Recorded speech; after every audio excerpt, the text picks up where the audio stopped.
सब दर्शकों का इतना प्यार है और 10 साल से वो हम जो उनको पेश कर रहे हैं वो लोग एक्सेप्ट कर रहे हैं, उसको एंजॉय कर रहे हैं। और वही हमारा विटामिन है कि जो लोगों का फीडबैक मिलता है, जो लोग मिलते हैं यही कहते हैं कि आप इस शो को कभी बंद मत करना, बस इसीलिए इसी तरह चालू रखना। तो इतना हमें प्यार मिला, इतने आशीर्वाद मिले दर्शकों का, तो बस हम भी लगे पड़े हैं और हंसाते जा रहे हैं। अपना काम है, काम करते जाना। और जब रिस्पॉन्ड मिलता है, जैसे आजकल होता है ना टीआरपी का गेम होता है, जैसे टीआरपी डिसाइड करता है कौन सा सीरियल अच्छा है, कौन सा सीरियल अच्छा नहीं है, जो भी। तो लगातार इतने सालों से एक सर्टन टीआरपी मेंटेन करना, ये अपने आप में बहुत बड़ी बात है। और ये तभी होता है जब कोई दर्शक किसी सीरियल को पसंद करते हैं। और मुझे लगता है कि ये सीरियल अभी दर्शकों की आदत बन चुका है। 8:30 से 9 के बीच में उनको जैसे डिनर चाहिए तो डिनर के साथ तारक मेहता चाहिए ही चाहिए। और ये अपने आप में एक सक्सेस है कि किसी चीज़ को पसंद करना और किसी चीज़ को चाहना, जैसे मुझे चाहिए, ये चीज़ मुझे चाहिए ही चाहिए, ऐसी एक बात होती है। तो ये दोनों में डिफरेंस है। तो ये हम उसमें आ चुके हैं कि लोगों की आदत बन चुकी है। तारक मेहता बेसिकली लोगों की आदत बन चुकी है। तो ये बहुत बड़ी बात है। और 10 साल कंप्लीट करना मतलब सच में ईश्वर की कृपा है सब पे। और इसका मेन कारण मैं बोलूँगा कि जो हमारी पूरा टीम वर्क है और जो इस पूरा इंटैक्ट है फ्रॉम द डे वन, तो मेरे ख्याल से वही है इसका प्रमुख कारण कि कोई भी अभी तक किसी भी किस्म की थकावट नहीं है। ऑन द कॉन्ट्ररी एनर्जी मिल रही है, क्योंकि सामने से give and take, basically give and take process है। हम दे रहे हैं, ऑडियंस हमें दे रही है। तो ये गिव एंड टेक प्रोसीजर ऐसे ही चलता ही रहेगा। ये हर दिन अपने आप में मेमोरेबल है on set when we shoot, because 10 साल से साथ में काम कर रहे हैं। It is become like an extended family और ज़्यादा वक्त यहाँ सेट पे रहते हैं। और because it is a comedy show, तो इसलिए ऑफ कैमरा केमिस्ट्री भी बहुत इंपॉर्टेंट है। तो यहाँ सबके जिस तरह से मतलब एक वर्किंग एनवायरनमेंट है, जिस तरह से रीडिंग होती है, सारी चीज़ें होती है, तो हर दिन अपने आप में बहुत खुशनुमा जाता है। मतलब when we come on set तो घर से निकलते तो हंसते खेलते कहाँ दिन निकल जाता है पता नहीं चलता है। But if you ask one particular memory, then every time when audience कभी हमें इवेंट में या यहाँ पर लाइव आती है, मिलती है, और उनका जो रिएक्शंस मिलते हैं वो सुन के, वो देख के, उनके चेहरे पे मुस्कुराहट और एक जो ब्राइटनेस दिखती है उनकी आंखों में, वो देख के लगता है कि this is the real success of the show. जो सबसे बड़ा रहा है मतलब हमारे लिए एक मेमोरेबल इवेंट, वो था mister Bachchan. When he came on our set and he met all of us, he was there with us for like 4 to 6 hours. He shot with us and he was very tired when वो कहीं और से shoot करके आ रहे थे, but फिर भी जिस एनर्जी के साथ उन्होंने हमारे साथ 4-6 घंटे बिताए, वो बहुत ही मेमोरेबल हमारे लिए रहे। 10 साल पूरे हो रहे हैं, बहुत ही खुशी की बात है। सबको इतनी खुशी है कि हम बर्दाश्त क्या करें, कितना ऐसा कि क्या बयान करें, बयान नहीं कर सकते। ये सीरियल का एक अछूतापन है, सामाजिक सीरियल है, साफ सुथरी, सात्विक, शुद्ध। अच्छा, मनोरंजन का हेतु है घटिया मनोरंजन नहीं, अच्छा ज्ञान के साथ गम्मत मिले। हमारा पूरा फैमिली है, हम शूटिंग में आए ऐसा लगता ही नहीं है। यहाँ कोई अलग अलग नहीं है, सब एक ही है। जैसे हमारे दिलीप जी है, हीरो है, मगर कभी उन्होंने ये नहीं चाहता कि मैं हीरो हूँ।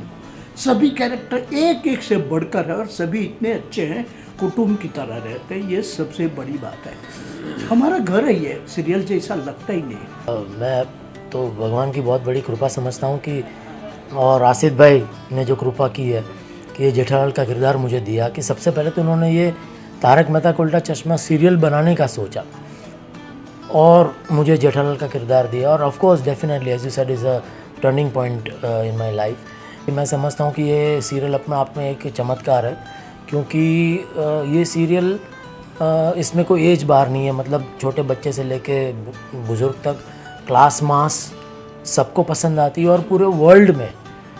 तो ये ऐसा शायद किसी सीरियल के साथ आज तक हुआ नहीं है। तो ये पहली बार ऐसी सीरियल के साथ हुआ है और उस सीरियल में मैं जुड़ा हुआ हूँ, मैं एक अहम किरदार उसमें निभा रहा हूँ। तो ये वाकई में भगवान की बहुत बड़ी कृपा है। We make it a point कि हम लोग शुरू से ही, मतलब पहले तो मेकअप रूम जब नहीं थे तो वैनिटीज़ होती थी, तो उस वक्त से भी जब वैनिटी में, जैसे एक वैनिटी में दिलीप भाई और शैलेश भाई है, एक वैनिटी में मैं, श्याम भाई और अमित भाई है, तो हम बीच का दरवाज़ा खोल देते थे। तो ये शुरू से रहा है कि कोई हमने आपको बांधना नहीं चाहता। जैसे हमारे मेकअप रूम में शुरू से ही आज़ाद भाई का यहाँ यहीं पाए जाते थे, वो यहीं रहते थे। तन्मय जी है या नटू काका बागा जी है, वो भी यहाँ पे आते हैं। मतलब हम लोग एक दूसरे के साथ रहना ज़्यादा पसंद करते हैं, not in terms of character but in terms of real, कि बाबा आज क्या किया, क्या हो सकता है, ये एपिसोड देखा क्या। इन जनरल जो सोशल चर्चाएं होती है यहाँ पे, उससे काफ़ी कुछ मतलब एक आदान प्रदान होता है विचारों का। तो ये हम शुरू से ऐसा माहौल ऐसा ही रहा है शुरू से। उनको तो यही लगता है कि ये जेठालाल ही है, और कितने लोग ऐसे ऑडियंस वो यही मानते हैं कि जेठालाल और दया मतलब वाकई में हस्बैंड एंड वाइफ है, या फॉर दैट मैटर भिड़े और माधवी वो भी रियल हस्बैंड एंड वाइफ है। तो ये मैं समझता हूँ कि एक एक्टर के लिए बहुत बड़ी उपलब्धि है कि भाई वो जो भी कैरेक्टर निभा रहे हैं, तो लोग उसमें उस कैरेक्टर, मतलब एक्टर को ना देख करके उस कैरेक्टर को देखते हैं। तो ये this is a very big achievement for an actor. जी बिल्कुल, मेरे तो इस साथ एक वाक़या हो चुका है वैसे ही। मेरे एक्चुअली मेरी वाइफ इंदौर से है, तो मैं इंदौर में गया था जब भी कुछ साल पहले, तो मेरी वाइफ के सामने वाले घर में जो अंकल रहते थे, जिन्होंने मेरी वाइफ को बचपन से देखा है, हमारे शादी में भी आए थे वो, तो वो मुझसे मिले, बोले कि आपकी सीरियल बहुत अच्छी है वगैरह वगैरह। मेरी वाइफ भी साथ में बैठी थी, जो उनको जानती थी बचपन से। तो उन्होंने मुझे बोलते बोलते सवाल पूछा, अच्छा वो जो वाइफ का रोल करती है आपकी रियल वाइफ है? तो वो भूल गए थे कि मेरे साथ जो बैठी है, उन्होंने जिनके साथ पली बड़ी है, वो मेरी वाइफ है। लेकिन इस कदर मतलब लोग इस सीरियल को अपना समझते हैं। ये सबसे बड़ी खुशी की बात मेरे लिए ये है कि आधी से ज़्यादा इंडिया ये समझती है कि मैं कुंवारा हूँ।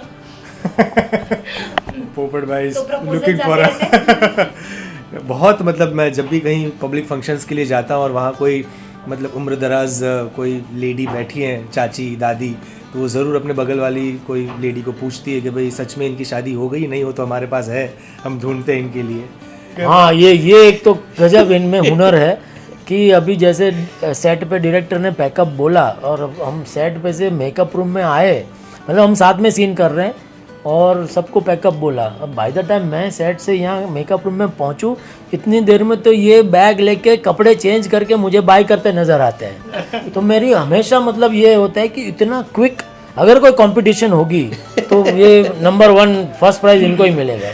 जो सीन होते हैं ना हम लोग की, कभी भी जो ऑडियंस को पता चलता है, जैसे मुझे पता है आपका जेठा और आपका झगड़ा बहुत अच्छा लगता है, तो ये उनको जाता है बेसिकली। क्योंकि मतलब अपनी भाषा में बोलूँ, जो कीड़े होते हैं ना, वो इनके दिमाग की उपज होती है कि कहाँ हम लोग क्या क्या कर सकते हैं। तो हर इम्प्रोवाइजेशन हम लोग बोलते हैं, लेकिन इम्प्रोवाइजेशन तभी होता है जब वो मिस्चीवियसनेस अंदर खुद में हो। तो ये देखते भले बहुत ऐसे, लेकिन बहुत मिस्चीवियस है।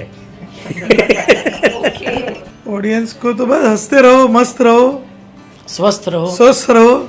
सबसे ज़रूरी है स्वस्थ रहो, क्योंकि आज के तारीख में हम लोग इतना स्ट्रेस है, तो बस भगवान को यही प्रार्थना करना चाहिए कि स्वस्थ रहो, हंसते रहो, मस्त रहो, और पोपटलाल के लिए शादी के लिए दुआ करते रहो। जेठालाल को कब शांति मिले वो दुआ करते रहो। भिड़े भाई के सोसाइटी के प्रॉब्लम सोल्व हो जाए वो दुआ करते रहो। बागा भाई का भी शादी है बावरी के साथ, वो दुआ करोगे जल्दी हो जाए। लड्डू काका का पगार बढ़िया है ना, वो दुआ करो। ऑडियंस को बोलता हूँ तो शायद कुछ स्टोरी में बदलाव आ जाए कि जेठालाल इतना पगार बढ़ा दे कि जेठालाल को नौकरी में रखे।